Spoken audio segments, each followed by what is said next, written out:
My Antonia, Chapter 8.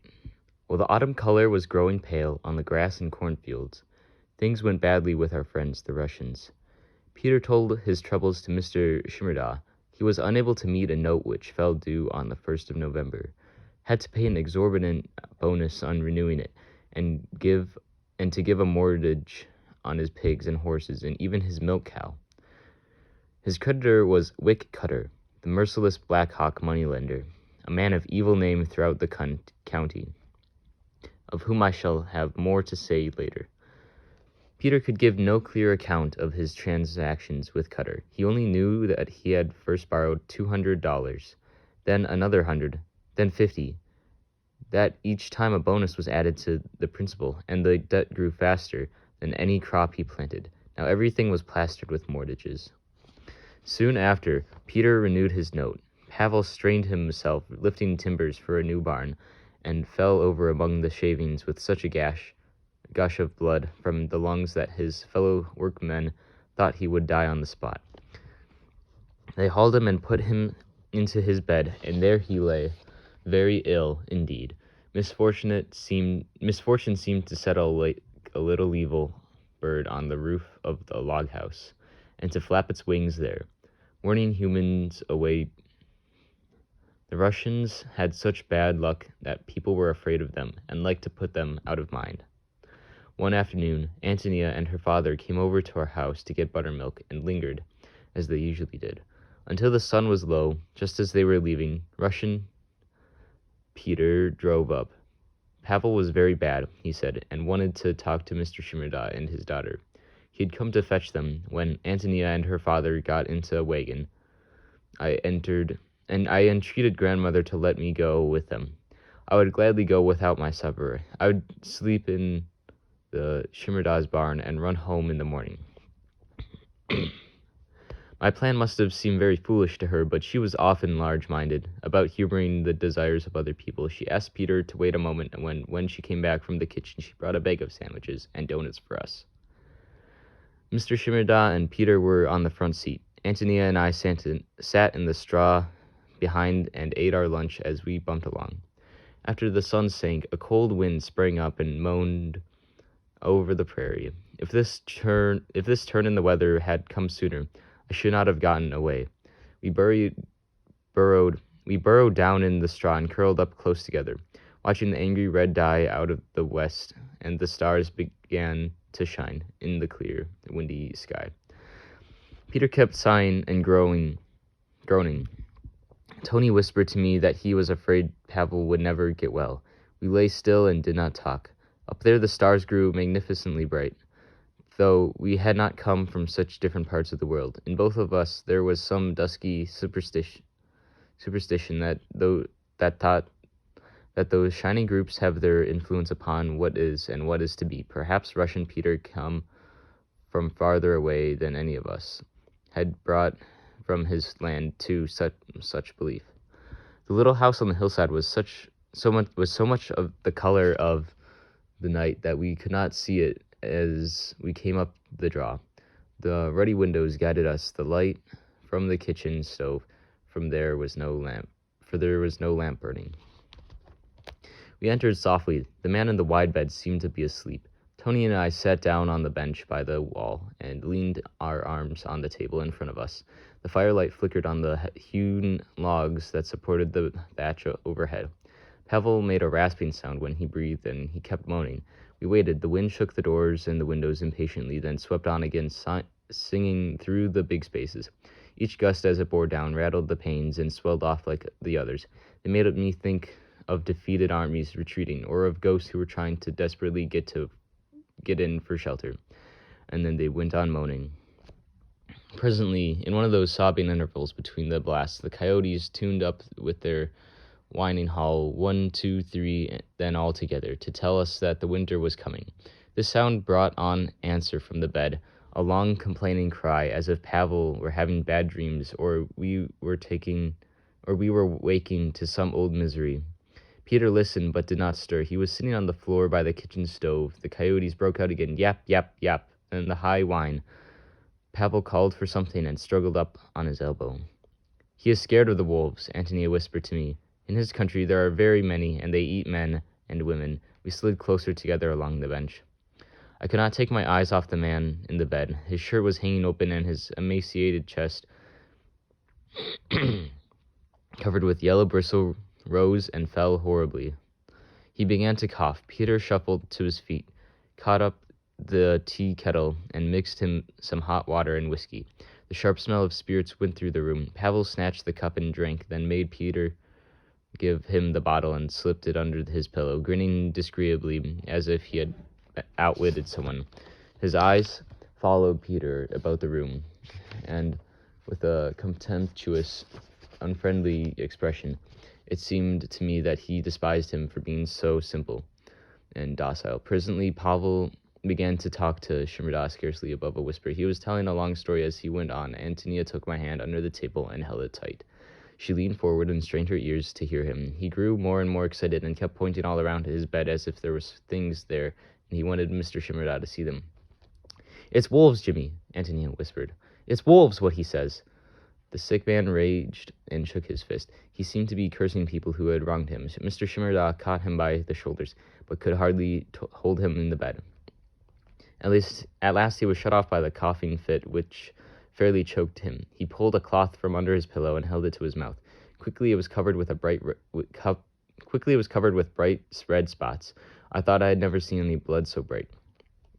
When he lay down and turned his face to the wall, all the rage had gone out of him. He lay patiently fighting for breath, like a child with a croup. Antonia's father uncovered one of his long bony legs and rubbed it rhythmically. From our bench we could see what a hollow case his body was. His spine and shoulder blades stood out like bones under the hide of a dead steer left in the fields. That sharp backbone must have hurt him when he lay on it. Gradually, relief came to all of us. Whatever it was, the worst was over. Mr. Shimurda signed to us that Pavel was asleep. Without a word, Peter got up and lit his lantern. He was going to get his team to drive us home. Mr. Shimurda went with him. We sat and watched the long bowed back under the blue sheet, scarcely daring to breathe. On the way home, when we were lying in the straw under the jolting rattling, Antonia told me much of the story as she could. What she did not tell me then, she told me later. We talked of nothing else for days afterward. When Pavel and Peter were young men, living at home in Russia, they were asked to be groomsmen for a friend who was to marry the belle of another village. It was in the dead of night and it was in the dead of winter, and the groom's party went over to the wedding in sledges. Peter and Pavel drove in the groom's sledge, and 6 sledges followed with all his relatives and friends. After the ceremony at the church, the party went to a dinner given by the parents of the bride. The dinner lasted all afternoon, then it became supper and continued far into the night. There was much dancing and drinking. At midnight, the parents of the bride said goodbye to her and blessed her. The groom took her up in his arms and carried her out of his sledge and tucked her under the blankets. He sprang in beside her, and then Pavel and Peter, took the front seat. Pavel drove. The party set out with singing and the jingle of sleigh bells. The groom's sledge was going first. All the drivers were more or less the worse for the merrymaking, and the groom was absorbed in his bride. The wolves were bad at that winter, and everyone knew it. Yet when they heard the first wolf cry, the driver was not much alarmed.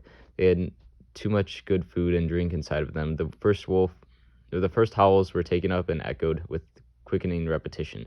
The wolves were coming together. There was no moon, but the starlight was clear on the snow, and a black drove came up over the hill behind the wedding party. The wolves ran like streaks of shadow. They looked no bigger than dogs, but there were hundreds of them. Something happened to the hindmost sledge. The driver lost control. He was probably very drunk. The horse left the road. The sledge was caught in a clump of trees and overturned.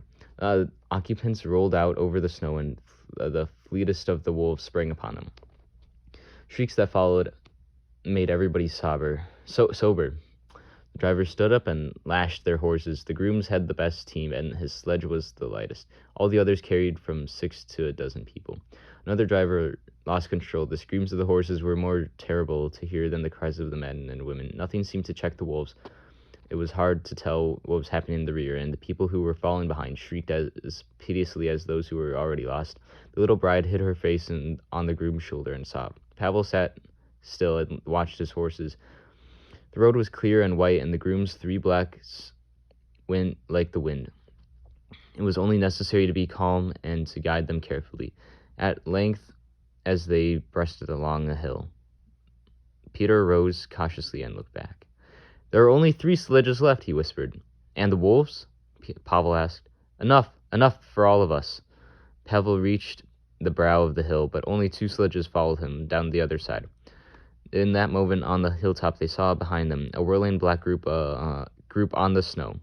Presently, the groom screamed. He saw his father's sledge overturn, and his mother's and sister's. He sprang up as if he meant to jump, but the girl shrieked and held him back. It was even then too late.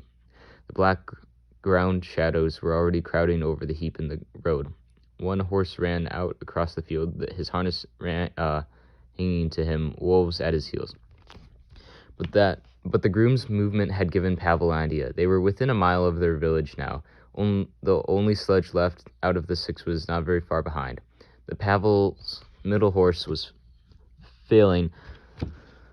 Beside a frozen pond, something happened to the other sledges.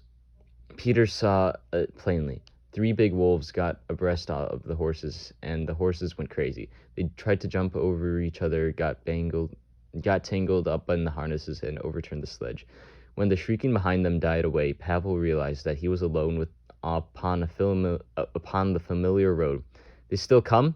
he asked Peter. "Yes." "How many?" 20, 30, enough. Now his middle horse was being almost dragged by the other 2. Pavel gave Peter the reins and stepped carefully into the back of the sledge.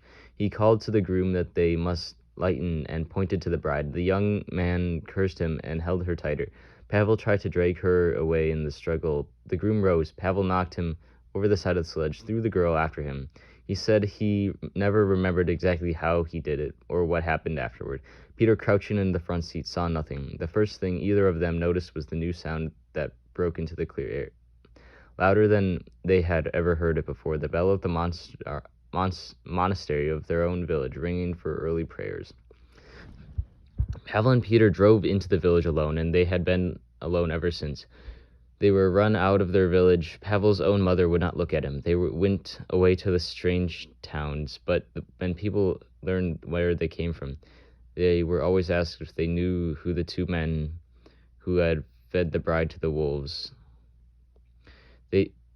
Wherever they went, the story followed them. It took them 5 years to save enough money to come to America. They worked in Chicago, Des Moines, Fort Wayne, but they were always unfortunate. When Pavel's health grew so bad, they decided to try farming.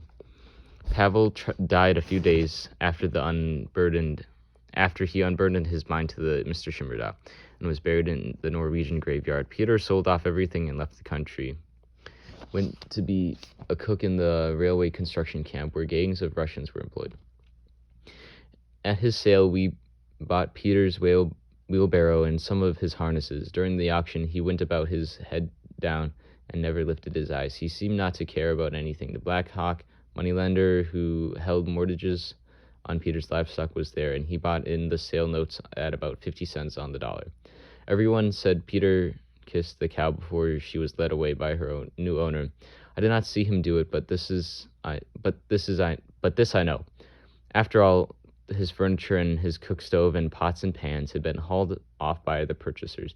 When his house was stripped and bare, he sat down on the floor with his clasp knife and ate all the melons that he had put away for the winter. When Mr. Shimerda and Krajix drove up in their wagon to take Peter to the train, they found him with a dripping beard, surrounded by heaps of melon rinds. The loss of his friend had a depressing effect upon Mr. Shimerda.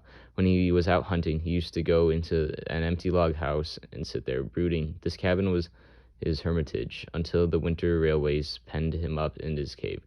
For Antony and me, the story of the wedding party was never at an end. We did not tell Pavel's secret to anyone, but guarded it jealously, as if the wolves of the Ukraine had gathered that night long ago, and the wedding party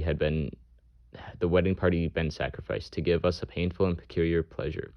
At night, before I went to sleep, I often found myself in the sledge drawn by 3 horses dashing through the country that looked something like Nebraska and something like Virginia.